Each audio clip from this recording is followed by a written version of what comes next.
Hello, and welcome back to the Triangle Business Podcast. I'm one of your co-stars, Joey Nattel, followed by The guy who stupidly just drank a sip of coffee. I'm Scott Moore.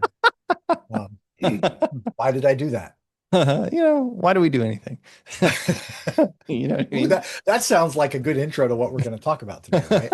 Why do It we do it? is actually. Why do we do anything? And on that note, we're going to be talking in the area of urgency versus importance and how that shows up in your relationships and in particular in your business. We were having a great conversation about this, and we were talking about how our brains work and how I'm ADHD and some other things that I've recently learned about myself called PDA.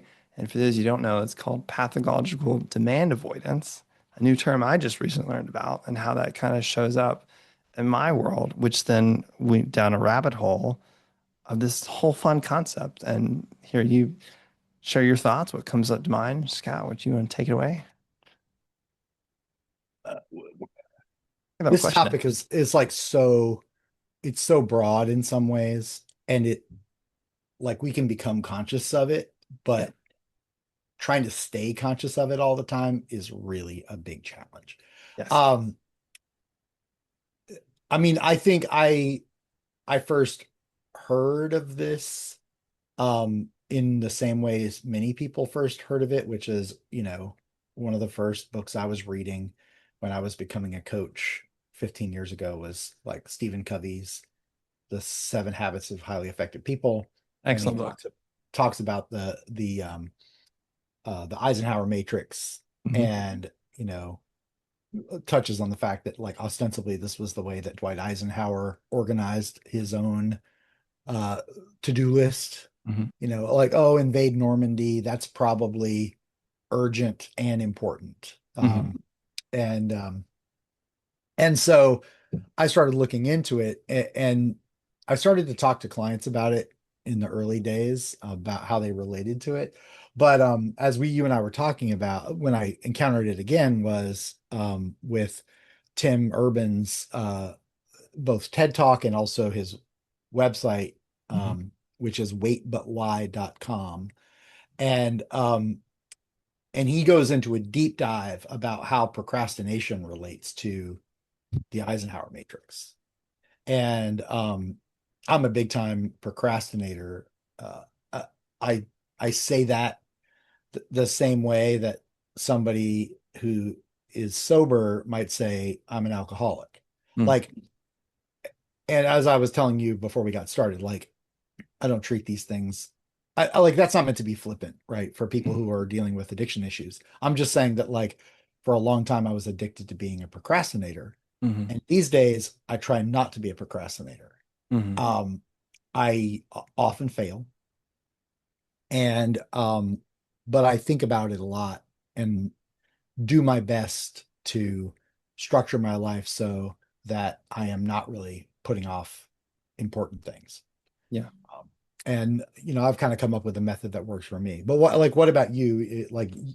I think you were actually the one that originally brought this up today. So how does Yeah. it show up for Like you? this is a big challenge for me, honestly. And now that I've stepped into the full role of entrepreneurship as a coach, it's been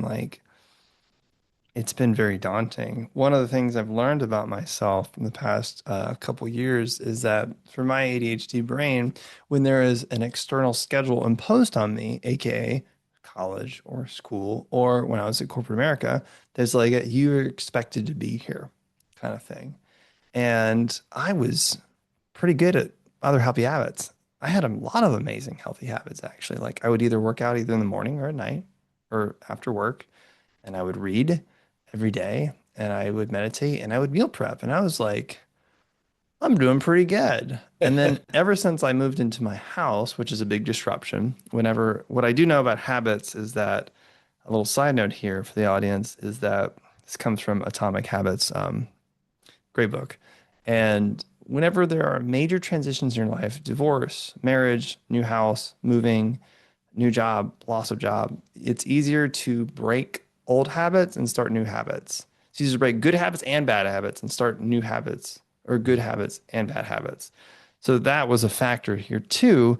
What I didn't know was that shortly after I moved into my new house, and there was a lot of ups and downs and renovations happened for 6, 7, 8 months, which was way longer than expected. I left the job. And then I love what one of my good friends said is that when you're in the corporate job, you're like, oh, the time's the enemy against my business. Or excuse me, the work is the enemy against my business. And then when Oh, you become an entrepreneur, time can become the enemy. And it feels that way in a lot of ways because now it's all up to me. If it's meant to be, it's up to me. And it feels like everything's important, but there's no deadlines. So I found myself not like doing a lot and also doing nothing at the same time. And I was just kind of spinning my wheels and a lot of my negative emotions and limiting beliefs were coming up about myself. And like, wow, it became hard for me to work out in the week. And I'm like, wow, I used to work out 5 times a week, an hour each session. Like I was yeah. consistent and like, what is happening here? And so, as I said before, like it's one thing I do know about ADHD and more so than others, but this is true for everybody. It's just like executive functions drain an ADHD person's energy faster. So if you make too many little decisions versus larger decisions, it will deplete your energy. Now, this is true for everybody in general, but like this is why you actually see some leaders who they wear gray because they don't have to think about what they're going to wear. Right. And it drains those kind of things because it's not urgent or important. So when I discovered the Eisenhower matrix, I'm like, oh, this helps me understand more so and realizing like how my brain works was if it's not urgent but it's important, or if it is urgent, I will most likely do it. If it's important, I won't Right. until it becomes urgent. And I'm seeing how I mean, that's getting in the way of a lot of things, especially business, especially professional and sometimes friendship and romantic relationships in a lot of I ways. I have a question because um I think this is really important if you're gonna use these indices to like make sense out of what's happening in your life and your business. Mhm. Um, what's your definition about whether something is important? How do you know if something is important? That's a good question. And how I've noticed it showed up in my life is the thing for working out. What's helped me switch with that is like I called a buddy and I was like, can we start doing weekly calls? Which we've been doing for almost a year, 2, 3 years now. And like he's more into working out. I was just like, yeah, I commit to doing push, pull, and squat days. Three different type of workout days. And just knowing that like I have to tell him I did or didn't really made it urgent. And like I even fell off that bandwagon a few months ago using the workout example. I was like, can we start doing that accountability thing again? So to answer your question, what I noticed is that for me, is that when there's another person involved in particular, and like I might let them down, or I have to admit, I said I was going to do something and I didn't do it, kind of thing. Yeah, you're kind of I know I kind of sprang this question on you, and I already have answers to these for me that Yeah. work, but you're coming to the same point I got to, Yeah. which is the way I know something is important is that something bad will happen if I don't do that thing. Yeah. And the something bad that you're describing is like I would let that person down, or they would think less of me, or it would hurt the relationship if I didn't follow through. So like that's a bad thing that would happen if you didn't do the important thing. Yes. I think what I'm actively in the process of working through is we were talking about this before of just like kind of a professional example versus social example. I've noticed that I've put a lot of time and energy in being on time with professional things. Sometimes I'm a few minutes late and I'm still working on that. I fail more than I like. Uh, Excuse me. And it doesn't feel good. But I've noticed with social things where it's just like, oh, we're just doing this for fun. And if I'm not careful, I will be an hour, sometimes longer, late.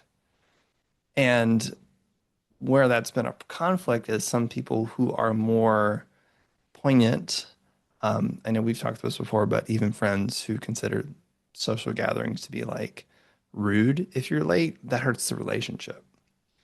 And so like, Well, I mean, I also think there's a lot of variation in that, right? true. Um I'm having a party at my house this weekend. Yeah, I'm glad you are at least you're considering to come. You can kind of show up whenever. It's literally called an open garden party, so that right, it's open from any for people to get there at any time. That's different than the how I treat my D&D game, right, right? right. Like, if you're late to a thing, like if you're late to a movie by an hour, you missed half the movie. If you're True. late to a dinner party by an hour, they may be like, well, we ate without you. Hmm. But it also could be that, like, if you're late to a dinner party by an hour, they go, well, you missed the cocktails, but you're here in time for dinner. So cool, jump on in. Like, I Yeah. think that there is not all social contracts are created equal Yes. when it comes to these kinds of gatherings. Hmm. Um, I used to run Triangle Business Breakfast, which was a networking meeting. Hmm. I would always try to be there 15 to 20 minutes before the event started so that I could welcome people as they arrived. Um, but if I was 10 minutes late to that, I'm still 5 to 10 minutes there before the thing starts. Hmm. If I'm late to the thing starting, there's nobody. I mean, somebody would step up and go, let me introduce our speaker today, because I did have other people helping me. Or I could call ahead and be like, my car broke down, traffic is terrible, I have a problem. But Hmm. I think that there are different levels of social contract, and being really clear about what that is. It's also never mind a party, but like, what do your clients expect from you? Yes. If you're an electrician and you show up 25 minutes later than you thought you would be somewhere to fix somebody's light switch, they're probably just going to be like, okay, I'm glad you're fixing the light switch. Yeah. If you're a coach and you're 25 minutes late for a session, Uh, they've probably already been like, well, either uh, they just assume it's not happening today, hmm. right? And that could have significant impacts on the the business relationship. Yes. Um, so anyway, like, I do think it's actually, when we talk about this, is, I guess, sort of a natural segue into urgency in a way. Yes. Yeah. How do you know if something is urgent? Well, I think I answered the question wrong because the way I answered before was how do I know it's urgent Uh-huh. versus important. So important to me, well, urgency means is like I might lose money, I might hurt somebody's feelings, or they will have a negative impression. I will lose face to some degree. That Mm, doesn't, and sometimes I think what my brain I'm working right now is like sometimes in social settings, I don't know that that might be a consequence of being late mhm. to someone. And that, like you said, that not all social contracts are treated the same. So that's a piece for me. And it is, takes an incredible amount of energy and focus, which is what I struggle with to be more on time. And it's easy for me to get distracted about like Zoom meetings. I'm pretty good about, but in-person meetings, they have been significantly more challenging for me. I've noticed to be on time Interesting. because the factors of Oh, being traffic, on time for them. Got it. correct. Because the factors of Yeah. traffic, because being early is just like, whoa, I did something wrong. I don't know why, but like that's just because I've fallen into the There's a trap before of just like, oh, the meeting starts at 2 and I leave at 2 in my head because for some reason, like, yeah, focused on the thing. And I think as I say this out loud, I think the reason why I do this, I'm making a connection in this moment, is what you focus on is where energy flows. So rather than I'm at the wrong focal point, essentially. So dialing that back. So what were you gonna say? um this is a funny little, like, intersection with this, and most of our audience this probably doesn't apply to. And I say that because where we live, the amount of people that have moved here is vastly greater than the amount of people that were born here, right? But I'm one of the people that was born here. Same. And I've never lived more than 45 minutes from the literal spot where I came into this earth at Rex Hospital in Raleigh. Yeah. I've never lived more than 45 minutes away from there. And I grew up learning to drive here also before there was such a thing as GPS. I mean, we didn't even have MapQuest. Like you literally had to like, you know, find it on a paper map and then Yes. like make notes or jot down, bring the map with you or whatever. Hmm. Um, and listen, like how things are now is way better. Like, don't let that sound like, some old fart is telling you that it was better back in the day. It was not better. Yeah. But I learned to drive on these roads so much for so long in the Mhm. same place that I have this like really strongly instinctual idea of how long it takes to get from place to place. And because I am really uptight about being on time, I usually give myself some extra time. But sometimes I'm wrong. Like the fact that I think I know that it's going to take me 25 minutes to get from my house to downtown Raleigh is just wrong because they're doing construction on I-40 like only every day all the time somewhere. Yes. And and or there was an accident and then I go to leave the house and it's like your time to get to downtown is 45 minutes. Mm. And now I'm like, "Oh no," right?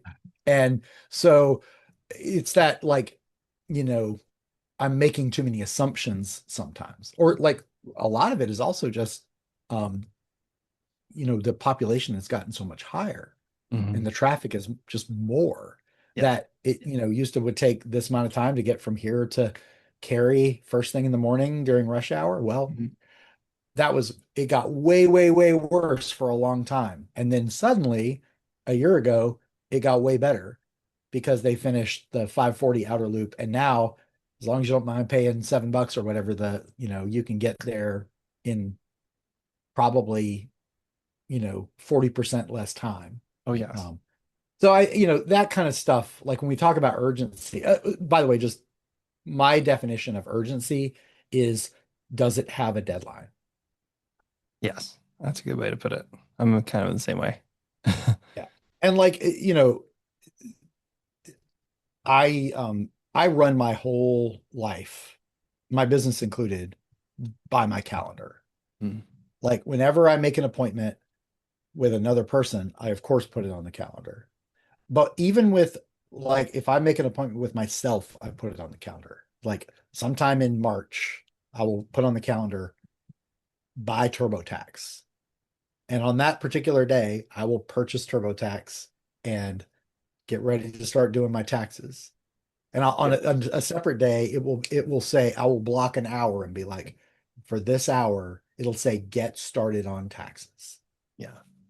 And or I may, if I need to, I'll put like, tally up last year's receipts, or something like that. So like I'm very big on just put it on the calendar because the calendar is my boss.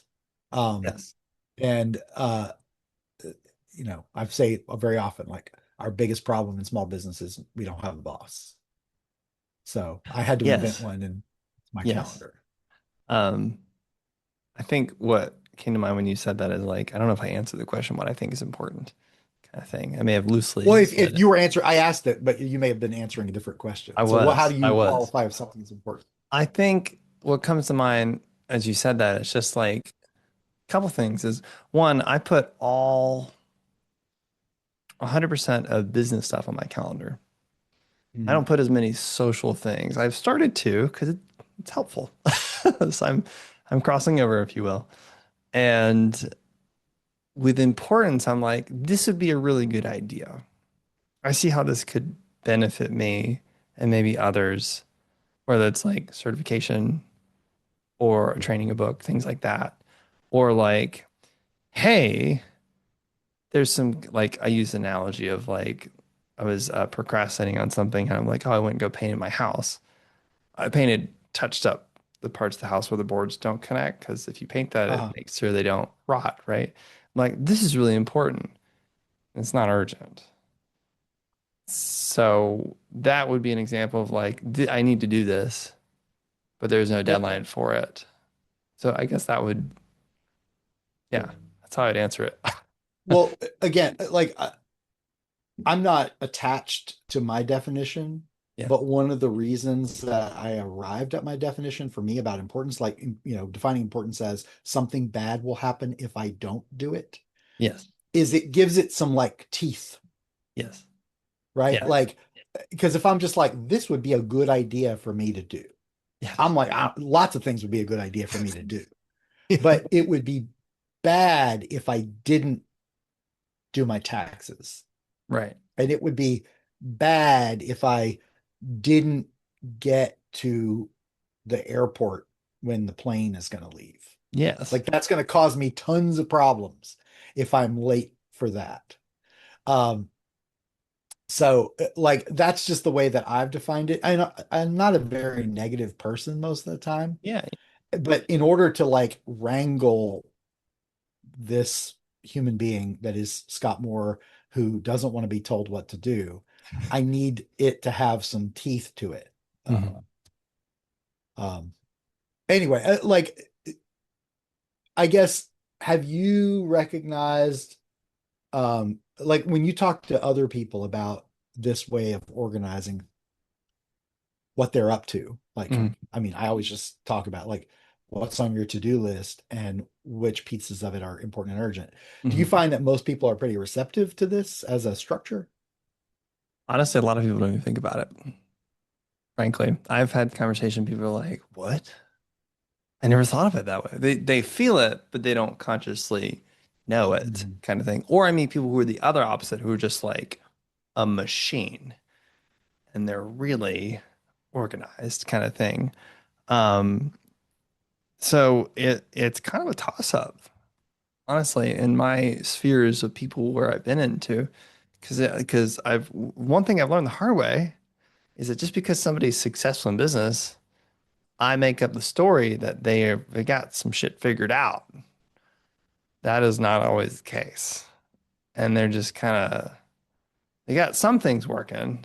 And this I'm still trying to process this. But the other things are like, how is this but not that? What? I don't okay. So Well, yeah.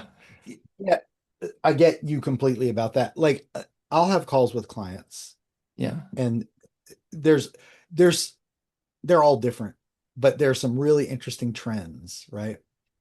Um, at least a couple of times a week, I get this one where somebody goes, I did the thing that you asked me to do.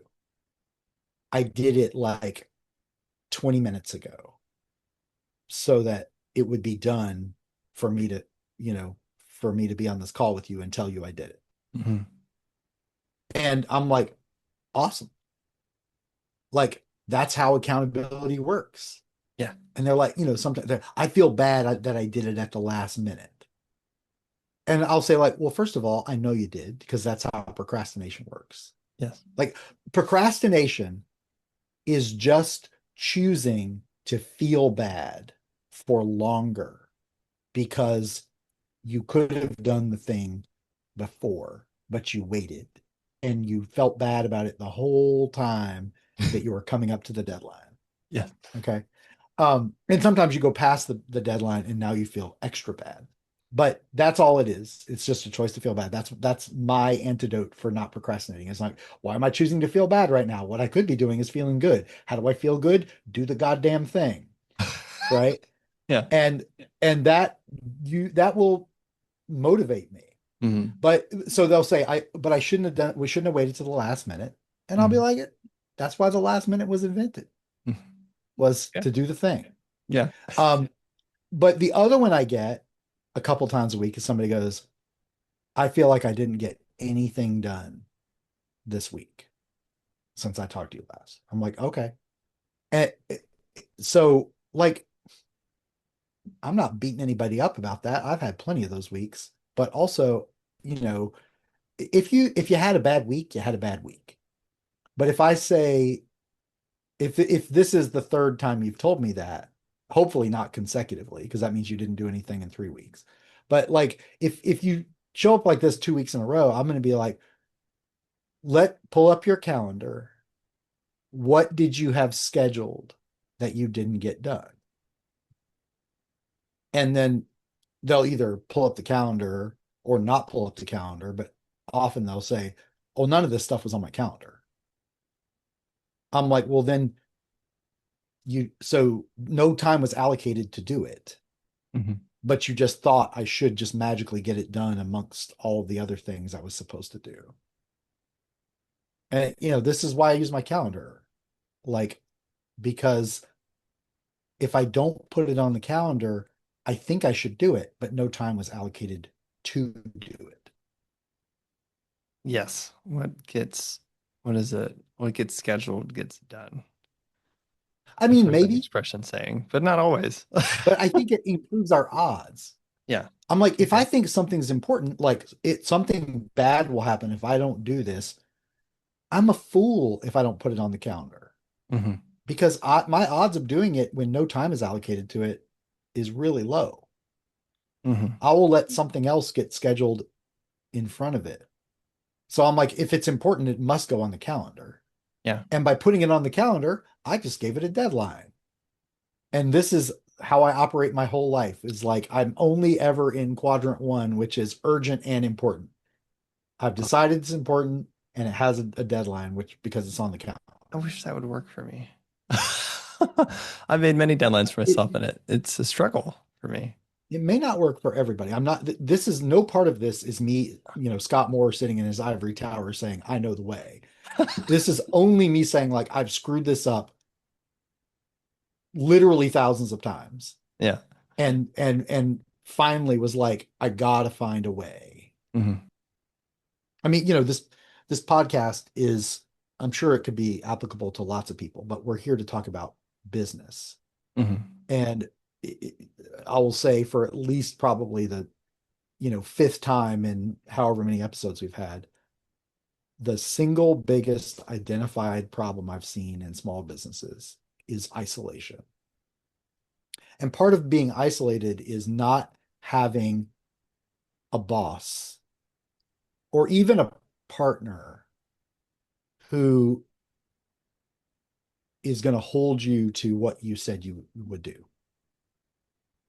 And, you know, when you walk into the office and you work for somebody else, a lot of the time they're going to tell you, here's what's important and here's when it needs to be done. Hmm. And, you might negotiate some of that. I think this other thing might be slightly more important, or can we move the deadline on that to accommodate whatever else? Like, I'm not saying that, it's as simple as the boss tells you what and when, Hmm. but to some degree, you have that going for you. Um, Yeah, I I did agree. think it was interesting. I'm trying not to say this in a way where I'm arguing the point. I'm, because I don't think you disagree. But you said something really interesting earlier. I'd like to hear more from you about, and that was, in some ways, it was easier to work on the business while you still had your day job Yes. because my interpretation of how you said it was there was only this much time to work on the business. Yes and no. Okay. So what? So yes, there is limited time. Like what the expression that comes to mind is like if you want to get something done, give it to a busy person. And I don't agree with that anymore. Okay. I used Okay. to because it made sense. And what I've learned about myself, and this is more of an ADHD thing I've learned, not as an excuse, but an explanation on how to move through the world more effectively, is that when I was in school, I was in grade school, I didn't really have much drive. But when I got to college, I'm like, this is open-ended. This is crazy. It took me a long time to figure out how to school. And I figured it out. And so what I noticed to myself is I would late to the last minute to study, always through high school and definitely through college. And I quickly realized, unlike many college students, I can't do all-nighters. at all. So I didn't because I tried and I fell asleep in chemistry class and failed the exam. So I don't do that. So I then learned that like, hey, I don't like that feeling of stress. I'm going to start the paper earlier than I would and I'd break it up. That took me a lot of trial and error. Then go to the corporate example. What I was saying about that is that it was a consistent schedule. I think I was working at some point either 9 to 6 or 10 to 7. It shifted, but not only every other couple of years when I was there. And what happened is I would go to the office. Well, the first year I was in the office, and then COVID happened. And I would regularly either go to the gym beforehand or go to it afterwards because it was easier, it was convenience because I didn't have a gym at home.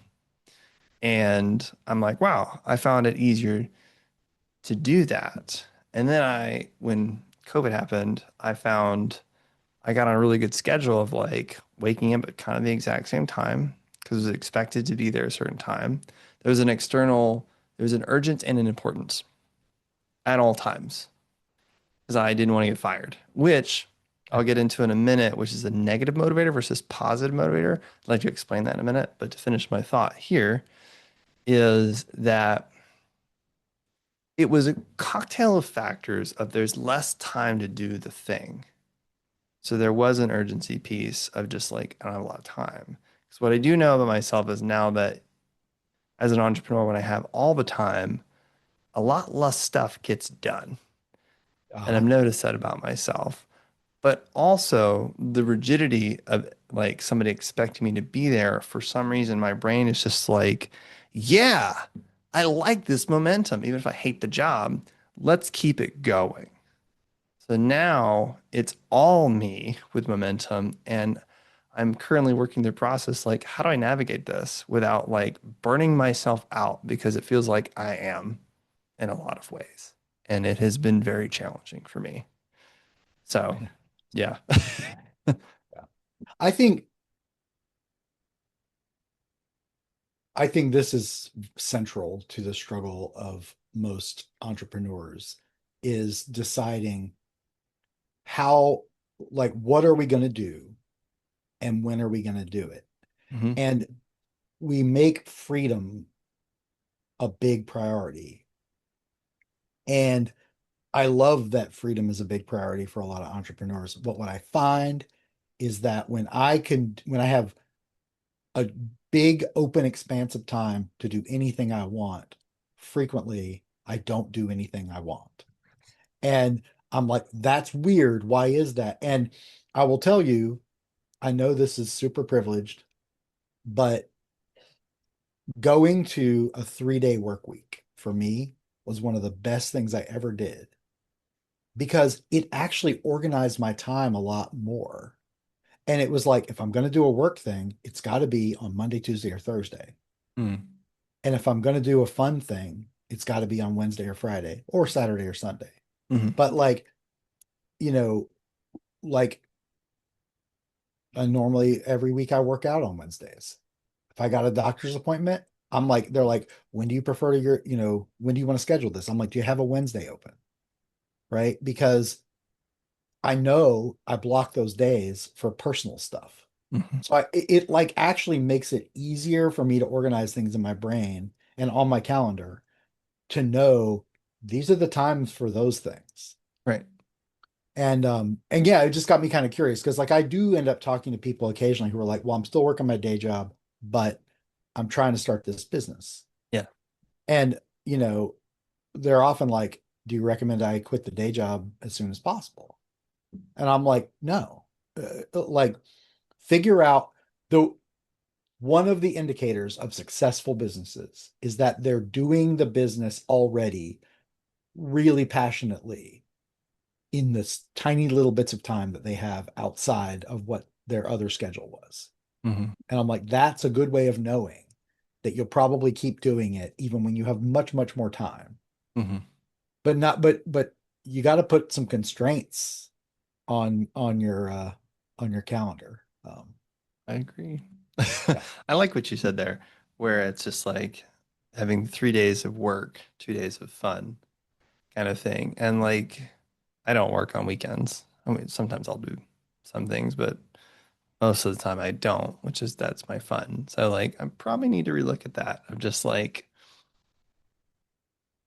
in my own practice, rather than 5 days of work and having this wide open availability and then rather than not. So that's true. I will say I've gotten it down to time wise. Like I only take calls between 11 a.m. to 6 p.m. So I got that down. So that feels pretty good. There's something else I wanted to mention to at least comment on about negative motivators and positive motivators. And we've talked a lot about negative motivators, which is how most of the world runs. You learn this. I don't do this, bad things will happen. That's a negative motivator. It's neither good nor bad, to be clear. It just is what works. Some people don't operate that well through negative motivators solely. They need I think we've talked about this before in another episode, but it's relevant to this conversation where they prefer the carrot versus the stick Hmm. kind of thing. I had a potential coach talk to me one time. He's like, well, if you don't do the thing, you're going to owe me $100. And I said, I'm not going to do it then. Screw you. And he's like, well, okay. He's like, what would you like as a reward? I'm like, okay, now we're talking, which was more interesting to me. And so what I've learned about this concept is that you can shift as I need more negative motivators versus positive motivators. Negative motivators, me and Scott did a leadership training, and my personal definition is that all negative motivators, like almost 90% of it, that's my personal opinion of it. And that works really well for some people, actually. They love getting yelled at, and that fires them up. Like, you tell me I can't? Screw you. I'm going to show you I can. That doesn't work for me. However, it's interesting that it is showing up for the ADHD brain and also the urgency versus importance of like, there's a deadline. Oh, no, I need to do this kind of thing. Because it does make you jump, which we also see this in corporate America and other companies with, or I guess smaller companies who have employees where like ruling with an iron fist is going to get results. But in the short term, and what I've learned is that it's not sustainable kind of thing. Like in the long run, you will lose trust and your employees will not trust you. They'll take you seriously, but they will become afraid of you. And then you won't ever really know what they really think, what they really want, and how to motivate them truly because they're so used to that. And so there's this wall that you've built between you and your employees in a lot of ways versus the art and science is balancing both. And you can have the carrot and the stick. Like, oh, I need to do this task by Friday or else it's not going to get done. And God, it's going to feel so good if I do it early or before I Yeah, do it, like what you I said. agree with. I Yeah, do. So it's funny. I I am a very positive person. same. My strengths, my strengths finder assessment says so. So it Yeah, must be true. mine too. Mine's number one is But I positivity. really do believe, like I know I have a lot of personal resiliency, and I also tend to focus on the good more than the bad. So I want to agree with you on the with this, but I'm going to tell you one one little thing that it's not really a disagreement. It's just like, interesting. Um, and I just want to preface this by saying I don't know if this is true. I just heard it. Okay. Okay. So the cheetah is the fastest animal on Earth. Like, I mean, when I say I don't know if that's true, I'm like, I'm pretty sure that's true, right? That's the fastest land animal on Earth, right? Yeah. And one of their natural prey animals is a gazelle. And what the thing that I heard is that 11 times out of 12, the gazelle gets away. Hmm. And the person who was explaining this was like, I just think the gazelle is more motivated than the cheetah is. Yeah. And, it's like if the cheetah loses the chase, they don't eat right Yes. now. But if the gazelle loses the chase, they don't ever eat again. Yes. And so, like, in terms of that, like, going back to the sort of central topic that started this off today about like importance and urgency, and if you define important as something bad will happen if you don't. Like the gazelle is probably thinking it's important that I get away from the cheetah right now. Yes. And it has urgency too, because Yes. right behind me, isn't he? Yeah. Right. Yeah. And I have always thought about that, like that the cheetah is just a little bit more motivated, or excuse me, that the gazelle is a little bit more motivated because it's like my whole life is on the line. And it is difficult to bring, I don't want people to think like if I don't make this sale or if I don't get my business to run, I'm going to die. Yes. Yes. But we probably think like the cheetah more often, which is like if I make the sale, if I get it to work, I get to eat. Hmm. And it's just an interesting perspective on the whole like positive or negative motivation. Yeah. You know, the cheetah wants a snack. The Yes. gazelle wants to not be a snack. And so, which one is more motivating? Like, Yeah. according to what I was told 11 times out of 12, it's more motivating. The negative is more motivating than the positive. And that's a really hard thing for me as a positive person to say. But I'm not currently being chased either. It is. Yeah, that's true. It makes you jump more in a lot Yeah. of ways. I think learning how to balance it is an art and a science. And I think that's also kind of where you are in life. And sometimes, whether it's not that ones you progress to better versus other, it's just different phases have different pulls and motivations, kind of thing. So, Agree. yeah. Interesting. So, I feel like there's more meat. Sorry to extend the cheetah analogy too much, but there's probably more meat on the bone for this. We should probably do like a part two about this one sometime soon. yes, I agree. I think we definitely could add more to here. So we'll wrap it up with this. I'll ask a question to you, Scott, then I'll go next. Is if you were to, in your experience, what's been the best tool that's worked for you to navigate this? To navigate urgency and importance, Yeah, like calendar, super, counter. super Yeah, easy. I Just agree. I um I will preface this by saying I've used this tool. I love this tool, and I don't use it all the time. Frankly, because I forget I have it. Full transparency. But there was a tool that was given to me by a colleague, and I don't know what it's called, to be honest with you. Somebody can look it up. But it's a way, it's like a deeper dive of urgency versus importance. And see if I can remember exactly what it was.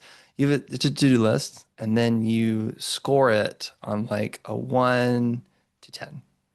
And 1 is based on time, energy. Urgency is one of them, which is debatable. I'll explain these in a minute. And then transformation.